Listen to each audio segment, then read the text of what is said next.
In this video, I'm going to talk you through the main differences between the Pioneer DJ DJM-S7 and DJM-S11 Performance Professional DJ mixers. These are battle mixers. These are designed for scratch DJs. They're software mixers, so they're designed to work with Serato or a pinch record box, and they are 100% pro. They're both replacements for the DJM-S9, the venerable half-decade-old DJM-S9, and these two both improve massively on the DJM-S9 mixer. Before we go any further, I've got to let you know we've got full reviews and review videos of all of these units, the original S9 and the S7 and the S11, on the Digital DJ Tips website. You can find that in the links below. This is an overview of the differences between these two units. As ever, if you enjoy this, please do subscribe to the channel. It lets us inform you when we make more videos just like this. And if you find this useful, we always appreciate you hitting that share button. So let's have a little piece of history here, because what happened was the DJM-S9, which is an iconic scratch mixer, was replaced initially in the lineup by the DJM-S11. This was announced first and as the natural successor to the DJM-S9. But then very soon after followed the DJM-S7, which really looks like more of a natural successor. It's the same shape of the DJM-S9, for instance. It's in the same case, clearly been built in the same place, with just a few of the improvements that you find on both of these mixes into it. So it does give you a bit of a dilemma, in much the same way if you're looking to buy a Rain mixer. You've got the Rain 70 and the Rain 72. You can think of these two in the same way, the DJM-7 and the DJM-S11, as the kind of Pioneer equivalent of those two Rain mixes. So let's start looking at the differences then. So the first thing to note is exactly the same difference that you find on the Rain 70 versus the 72. It's the screen. So the Pioneer DJM-S11 has a screen. The screen is used for controlling various features of the mixer. For instance, there's some effects you can control here and other stuff we'll move on to, but mainly for watching your waveforms, your vertical waveforms scrolling up when you're plugged into Serato or record box. And that is something, there's a tiny little screen here which is a bit of feedback about how you've got the effects and so on set, but really this is the one with that function of having a screen that shows you your software waveforms and lets you do a lot of other clever stuff. It's a big piece of clear water between the two mixes, and as you start to look into what these mixes can do, and I do recommend you look at our full reviews, you'll see all the things that screen lets you do on the DJM-S11 that you can't do on the DJM-S7. So that's the first difference. The second difference is pretty obvious when you pick them up and look at them. This one is a lot smaller and therefore lighter than this one. In fact, as I mentioned earlier, this S11 was meant to be the kind of successor to the S9, but the S7 literally looks and feels exactly like it.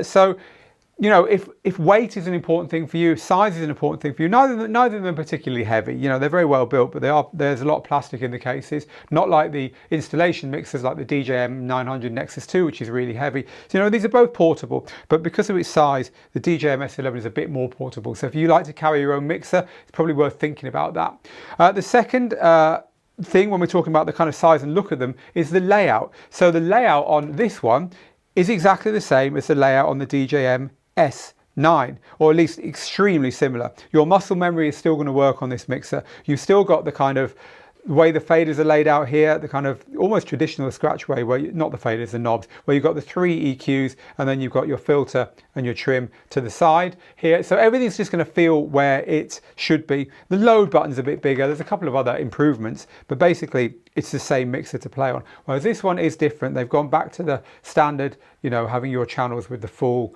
all the knobs laid out in one line here. And other things are not quite in the same place, and you're going to have to get used to that if you switch to the S11, especially if you're used to using the S9. So do bear in mind that the changes in the layout are a little bit more substantial on the S11 compared to the S7. So the next really obvious thing is the number of decks you can control. Well, I say really obvious, but actually it isn't, because they both, you know, all battle mixers have two up faders and a cross fader down here in this very sparse lower half, right? But as soon as you turn this on and start messing with the touch screen, you realize the S11 has got some pretty clever stuff built into it. It can control decks 3 and 4 of your software. Now, you can use the decks in a quite a limited way here, but yet there's still everything you need there. You've got control over the volumes and the cues and so on. So you could bring decks 3 and 4 into a scratch performance using the DJM-S11 in a way you just cannot do with any other scratch mixer, including the DJM-S7. So another piece of clear water between the two. If you've got any interest at all in DJing with decks 3 and 4, it has to be the DJM-S11 because it's the only one that does it. Indeed, it's the only scratch mixer that we know of out there that does it. So the final kind of point here is the unique features that these two mixers have, because Pioneer DJ, in our kind of reading of them over the years, have always liked to put something unique into all their products, something that none of the other products have. So let's talk about the unique features here. Now obviously there's a lot of extra flexibility going on with the touchscreen. You've got pad effects and lots of other stuff which we're not going to go into, but the obvious hardware unique feature on the DJM-S11 that is not here is the smooth echo down here. Now smooth echo is a really cool way of echoing out at the end of a scratch performance, and you can set it so that it only triggers in certain circumstances, and the most obvious one is when you finish doing stuff. That will just automatically come on, and it saves the just kind of like having to go and click the echo effect and throw it on with the paddle, which a lot of DJs do to end their scratch performances. It's all there on a button, and you turn that button on at the beginning, and when you finish and step away, it just does that echo out for you. It's a really nice little feature that a lot of DJs find very useful. So that's something you don't find on the DJM-S7. However, there's stuff on the S7 you don't find on the S11. There's actually two things here.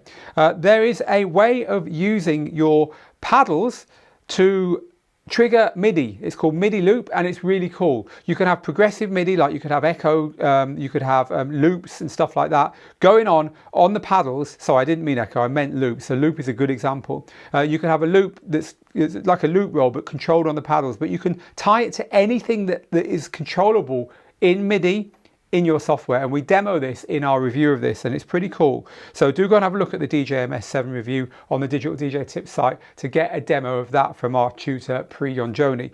And so that's something you won't find on the bigger mixer.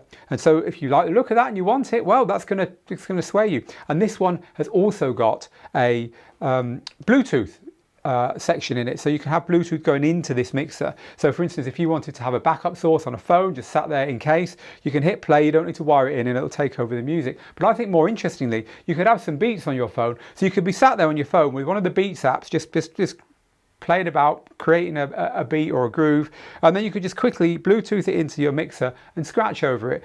It's quite a nice little feature. I'm not sure how many people would use that, but it is something you don't see on many mixers. It is on some, but very few.